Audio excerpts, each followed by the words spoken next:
Hello, friends. This is Dave Hurwitz, executive editor at ClassicsToday.com. You know, for somebody who doesn't do obituaries, I've been doing a lot of obituaries lately, and now we have a real obituary in my own style, the oBITCHuary obituaries. Tom Lehrer has passed away at the age of 97. A few days ago at his home in Cambridge, Massachusetts. Now, I've done videos already about Tom Lehrer. He was, without a doubt, one of the great songwriters of the 20th century, even though he only wrote like 37 songs.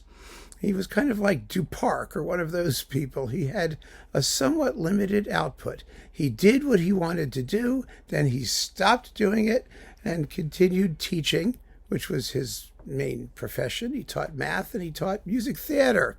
At UC Santa Cruz, actually, I think is where he was for most of his career.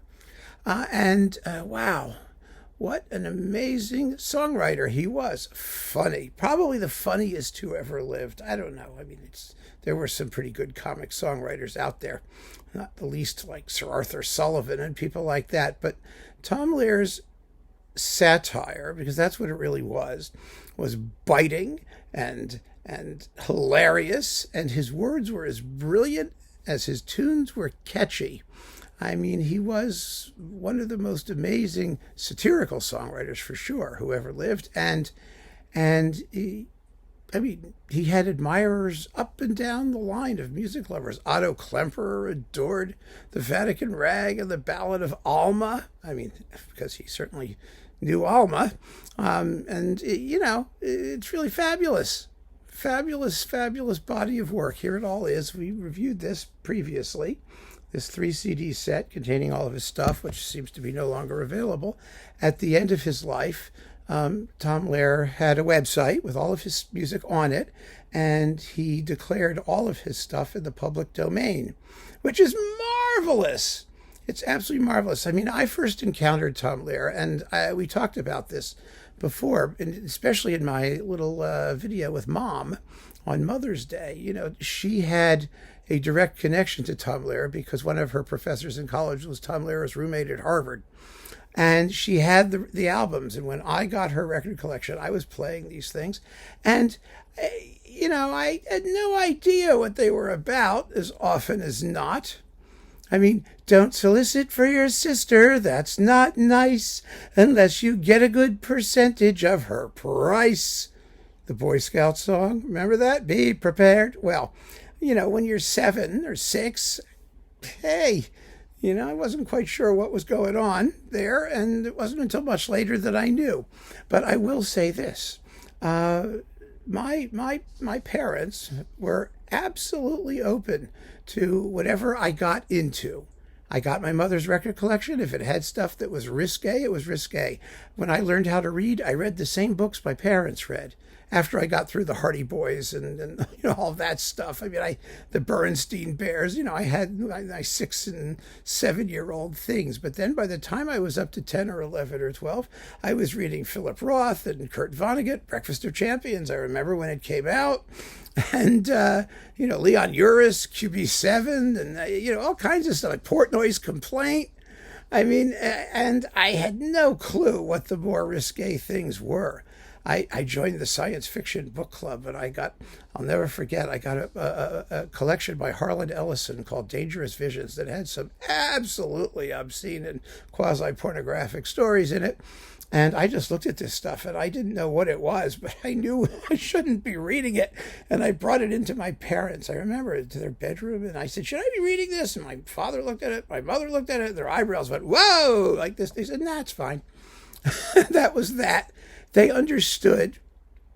I mean, the key, of course, was knowing the difference between reality and fiction, and understanding that the things I didn't understand, I'd learn about later, and I would get what I got, and that was fine. And it was the same thing with the lyrics of some of these songs, which were very, very, very funny and witty and sometimes risque, but I liked the tunes, and my mother sang them all the time. Mom, who you've met, had, among her other qualities, sometimes a quirky sense of humor, the touch of the macabre, actually. And I mean, it was one of her more charming qualities, and she has many. But that was really funny because, while other children were, having their parents sing them lullabies to lull them to sleep, pardon me, I got this. You ready?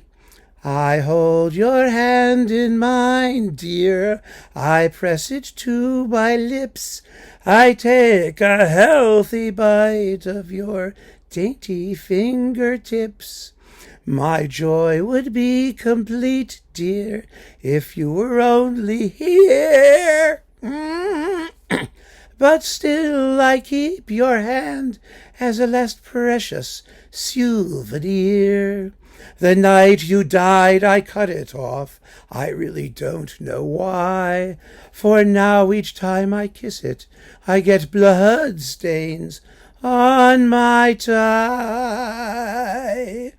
I'm sorry now I killed you. Our love was something fine. But till they come to get me, I will hold your hand in mine.